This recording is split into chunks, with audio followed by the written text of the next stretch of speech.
3-4 روز بعد کرک کے قلعے میں بھی ایک اجلاس منعقد ہوا۔ وہ صلیبی حکمرانوں اور فوج کے اعلیٰ کمانڈروں کا اجلاس تھا۔ انہیں یہ تو معلوم تھا کہ صلاح الدین ایوبی فلسطین کا ایک قلعہ شوبک لے چکا ہے اور اب کرک پر حملہ کرے گا۔ انہیں اس احساس نے پریشان کر رکھا تھا کہ اگر مسلمانوں نے کرک کو بھی شوبک کی طرح فتح کر لیا تو یروشلم کو بچانا مشکل ہو جائے گا۔ صلیبی جان گئے تھے کہ سلطان ایوبی سنبھل کر آگے بڑھ رہا ہے۔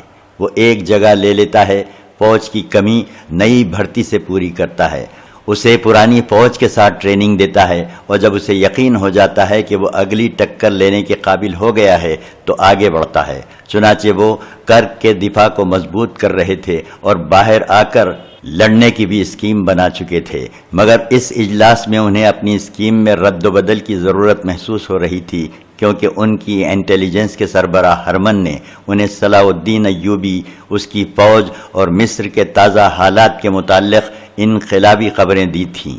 صلیبی جاسوسوں نے بہت ہی تھوڑے وقت میں کرک میں یہ اطلاعیں پہنچا دی تھیں کہ سلطان ایوبی اس فوج کو قاہرہ لے گیا ہے جو اس محاذ پر لڑی اور شوبک کا قلعہ لیا تھا، اور قاہرہ میں بھی جو فوج ہے اسے عجلت میں محاذ پر بھیج دیا گیا ہے، اور نور الدین زنگی نے اپنی بہترین فوج کی کمک اس محاذ پر بھیج دی ہے، اور سلطان ایوبی کا بھائی تقی الدین دمشق سے قاہرہ پہنچ گیا ہے، جہاں وہ سلطان ایوبی کا قائم مقام ہوگا، اور سلطان ایوبی قاہرہ چلا گیا ہے جہاں وہ سازشیوں کو سزائے موت دے کر محاذ کی طرف روانہ ہو گیا ہے۔